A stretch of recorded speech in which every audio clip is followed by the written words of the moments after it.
માંડોદરાની એક યુવતી ગંભીર રીતે ઇજાગ્રસ્ત હાલતમાં મળતા ચકચાર મચી ગયો। વાળ કપાવવા અને અંગૂઠો કપાવવા બાબતે ફેરવી તોડી આપવામાં આવી રહ્યું છે નિવેદન। અનેક શંકા કુશંકા ઉપજાવે છે।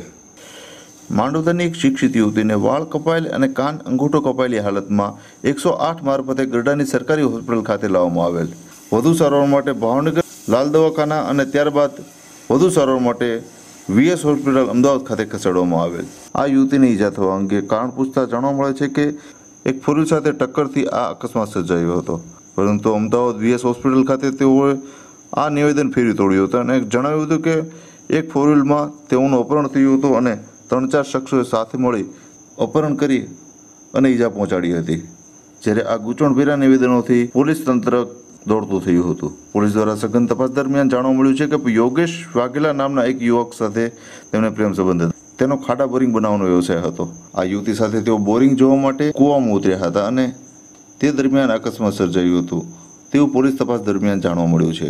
સાચી હકીકત તો પોલીસ તપાસ પૂર્ણ થઈ જ જાણવા મળશે। ગઈકાલે બપોરના સુમારે 108માં વર્ધી આવેલી કે કોઈ યુવતીને ઈજા થયેલી છે, તો 108 ત્યાં ગયેલી અને પછી ગઢડા હોસ્પિટલ ખાતે ખસેડેલ, ત્યાંથી ભાવનગર ગયેલ ને ભાવનગરથી પછી વીએસમાં ગયેલ। તો 108ને એ લેડીઝે એવું જણાવેલું, વિલાસબેન વાઘેલાએ, કે મને અકસ્માત થયો, ફોર વ્હીલની ટક્કર વાગતા આવું થયેલું છે।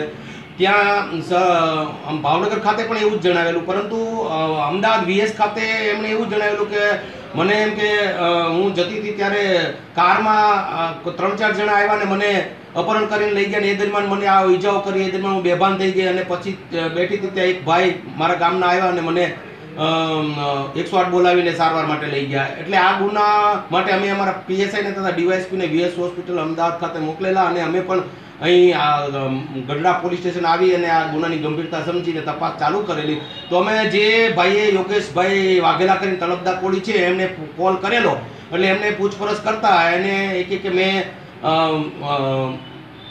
માંડોદરાના રસ્તેથી એને બેઠી હતી ત્યાંથી લીધેલી, એટલે એની જોડે કોણ હતું તો એનો બીજો જણ પણ હતો। એટલે બંનેને સ્થળ વેરીફાઈ કરાવતા બંને અલગ અલગ જગ્યા બતાવતા હતા, એટલે અમે એની ડિટેલમાં પૂછપરછ કરતા એણે પછી છેલ્લે કબૂલેલું છે કે એ ખરેખર ત્યાં ઈજાગ્રસ્ત નહોતી, પરંતુ એમની જોડે સારંગપરડા રોડ છે ત્યાં આગળ આ યોગેશને આડા બોરિંગનો બિઝનેસ હોય એ જોવા ત્યાં જોડે ગઈ હતી, કેમ કે એને લવર હોવાનું આ યોગેશ કહે છે તે મુજબ।